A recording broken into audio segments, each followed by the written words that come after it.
Hello दोस्तों, नमस्कार। Welcome back to Curious Sharif for the daily dose of Indian football. Indian football के चाहने वालों, हो जाओ तैयार, बांध लो अपने कुर्सी की पेटी, क्योंकि इंडियन फुटबॉल की roller coaster ride next month जुलाई से स्टार्ट होने वाली है, जिसका काउंटडाउन ऑलरेडी स्टार्ट हो चुका है। खतरे की घंटी बज चुकी है। नेक्स्ट मंथ जुलाई, अगस्त, सितंबर, अक्टूबर, ये जो 3-4 महीने हैं, इसमें इंडियन फुटबॉल में भाई कई सारे बदलाव होने जा रहे हैं। Not only in terms of the ISL point of view, but also in AFF and national team. So things are gonna change. अब ये पॉजिटिव चेंज होंगे, नेगेटिव चेंज होंगे, वो तो टाइम ही बताएगा, बट चेंजेस ज़रूर होंगे। ये बात तो भाई यहाँ पे गारंटीड कंफर्म है। So let's see one by one क्या क्या चेंजेस यहाँ पे होने वाले हैं।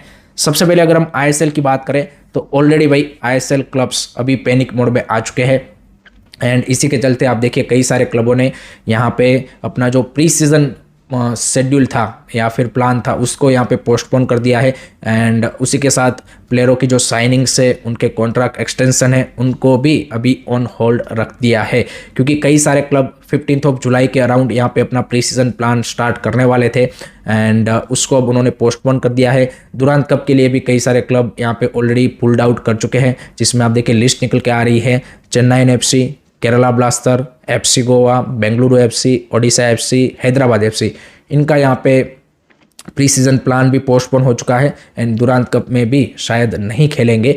उसके अलावा north east United FC and Mumbai city FC still internal discussion चल रहा है, एंड उनका भी बताया जा रहा है कि शायद वो भी अपना जो प्लान है उसको पोस्टपोन करेंगे, एंड शायद दुरांत कप में नहीं खेलेंगे। और अगर खेलेंगे भी ये टीमें तो यहाँ पे भाई ऑल इंडियन स्क्वाड के साथ ही वो दुरांत कप में जाएंगे। इसमें भी भाई एफसी गोवा के लिए और ज़्यादा डिफिकल्ट सिचुएशन है कंपेयर टू अदर क्लब्स, क्योंकि 13 अगस्त को उनको ACL 2 का प्लेऑफ मैच खेलना है अगेंस्ट ओमानी क्लब अल सैब। तो यहाँ पे उनके लिए भाई ये प्री सीजन काफ़ी ज़्यादा इम्पोर्टेंट था, अपने आप को यू कैन से कि बेटर प्रिपेयर करने के लिए for that playoff match. But now उनका भी अब देखिए कि सारी चीज़ें यहाँ पे अनसर्टेनिटी में जा रही है, एंड उसके अलावा उनका भाई कोच का भी सिचुएशन अभी तक क्लियर नहीं हुआ, क्योंकि एएफएफ की इस मंथ के एंड में यहाँ पे मीटिंग होगी। उसके बाद पता चलेगा कि भाई मनोलो मार्केस नेशनल टीम के कोच बने रहेंगे या नहीं रहेंगे, एंड उसके बाद गोवा उनको यहाँ पे as a head coach appoint कर सकती है। एंड अब क्योंकि आईएसएल का फ्यूचर भी काफ़ी ज़्यादा यू कैन से कि डाउटफुल है, तो अब क्या एफसी गोवा मनोलो मार्केस के तुरंत साइन करेगी या फिर वेट करेगी, या फिर कोई इंडियन कोच, असिस्टेंट कोच के साथ ही वो एक single match with all Indian squad खेल ले, एंड जब आगे चीज़ें क्लियर हो तब यहाँ पे फाइनल डिसीजन बनाए। ये सारी चीज़ें यहाँ पे, सारी पॉसिबिलिटीज़ अब यहाँ पे यू कैन से कि खुल चुकी है, एंड क्लब्स एक दूसरे के साथ यहाँ पे बातचीत कर रहे हैं कि भाई क्या हो सकता है, क्या होगा, and they are really concern about it. And not only you can say कि यहाँ पे ISL clubs are concern, but उनके जो यहाँ पे पूरा स्टाफ है उन सब में भी यहाँ पे एक यू कैन से कि काफ़ी ज़्यादा अपने फ्यूचर के रिगार्डिंग चीज़ें रिस्क पे आ चुकी है। सो आईएसएल का जो फ्यूचर है, to be honest at the moment it looks like कि भाई वो शटडाउन की डायरेक्शन में ज़्यादा बढ़ रहा है rather then you can say कि होने की डायरेक्शन में। बट चीज़ें आगे देखते हैं कि किस तरह से उसमें डेवलप होती है। दूसरी साइड अगर हम एएफएफ की बात करें तो एस वी ऑल नो की 14 जुलाई से जो सुप्रीम कोर्ट का समर वेकेशन है वो ख़त्म हो रहा है, एंड उसके बाद सुप्रीम कोर्ट फिर से यहाँ पे रिज्यूम होगी। तो उसके नेक्स्ट 1 और 2 वीक में कभी भी यहाँ पे वो जो एएफएफ का यहाँ पे न्यू कॉन्स्टिट्यूशन है उसके रिगार्डिंग फाइनल वर्डिक्ट जजमेंट दे सकते हैं, एंड उसके बाद एएफएफ के जो यू कैन से कि फ्रेश इलेक्शन है वो यहाँ पे कॉल अप किए जाएंगे। इसी के साथ एक और चीज़ इंटरलिंक हो रही है यहाँ पे, वो है नेशनल स्पोर्ट गवर्नेंस बिल 2025, जो कि government next monsoon parliament session है जो कि 21 जुलाई से स्टार्ट हो रहा है, उसमें इंट्रोड्यूस करने वाली है। एंड इस बिल में भाई यहाँ पे ऐसे क्लोजेस है कि जिसके चलते कल्याण चौबे यहाँ पे अगर ये बिल पास हो गया, जिसके चांसेस ज़्यादा ही है यहाँ पे पार्लियामेंट में, तो फिर भाई शायद एएफएफ के ये जो री इलेक्शन होने वाले हैं उसमें अपने आप को एज अ प्रेसिडेंट खड़ा नहीं रख सकते, क्योंकि उनमें कुछ ऐसा क्राइटेरिया है जो वो फुलफिल नहीं कर पा रहे हैं। उसमें क्राइटेरिया ऐसा है कि भाई किसी भी स्पोर्ट पर्सन को, किसी भी इंडिया के जितने भी नेशनल स्पोर्ट फेडरेशन है उनमें अगर प्रेसिडेंट सेक्रेटरी जनरल या फिर ट्रेजरर के लिए अपनी कैंडिडेंसी रखनी है तो उनको उस फेडरेशन की एग्जीक्यूटिव कमेटी में 2 फुल टर्म यहाँ पे उन्होंने सर्व किया होना चाहिए, उसके बाद ही वो रख सकते हैं,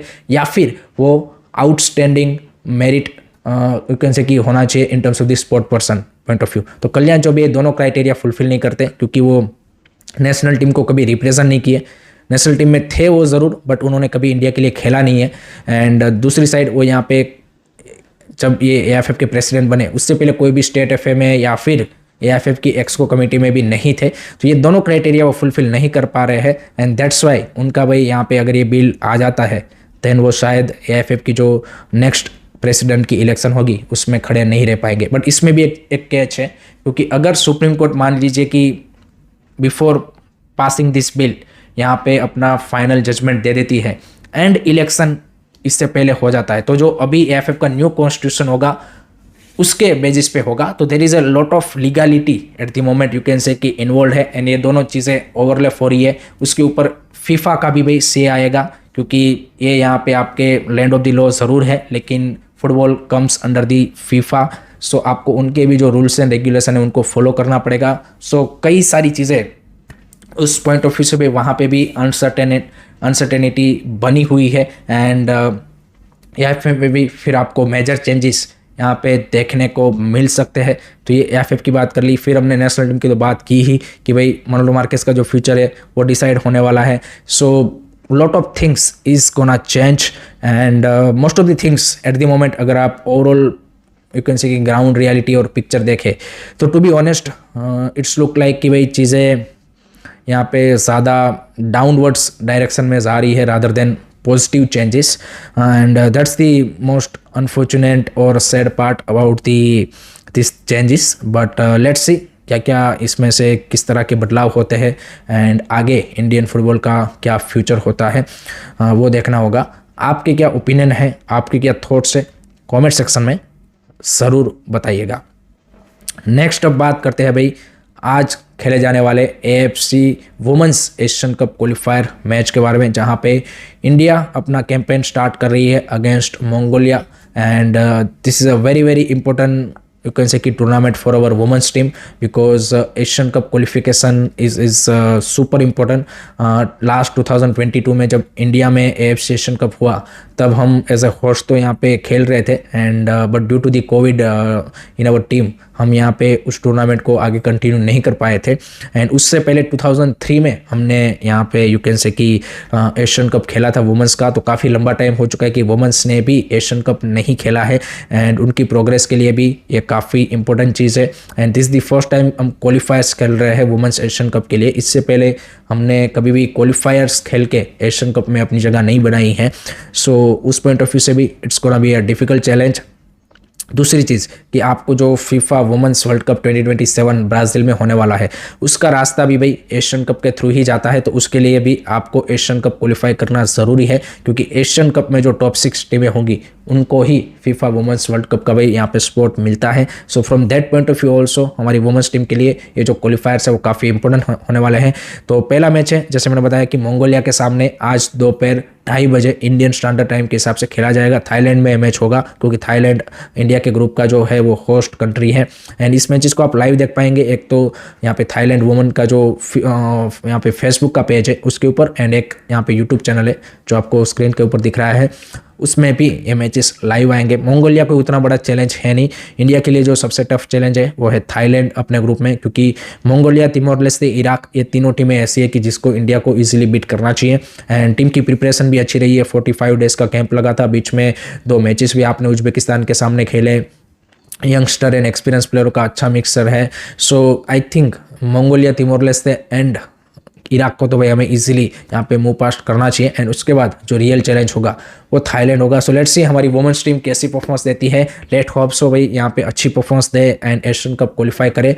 मेंस तो भाई यहाँ पे हम सबको पता है कि डिसअपॉइंट ही किया है, बट लेट होप्स हो वुमेन्स हमें थोड़ी सी यहाँ पे रे ऑफ होप दिखाए एंड अच्छी परफॉर्मेंस पुटअप करे, वहीं यहाँ पे उनसे उम्मीद है। आपकी क्या एक्सपेक्टेशन है, आपके क्या थॉट्स है, बता दीजिएगा कमेंट सेक्शन में। So that's it from my side guys regarding today's Indian football news. I hope कि आपको वीडियो पसंद आया होगा। Keep supporting Indian football, don't forget to like, share, subscribe curiously. जय हिंद, जय भारत।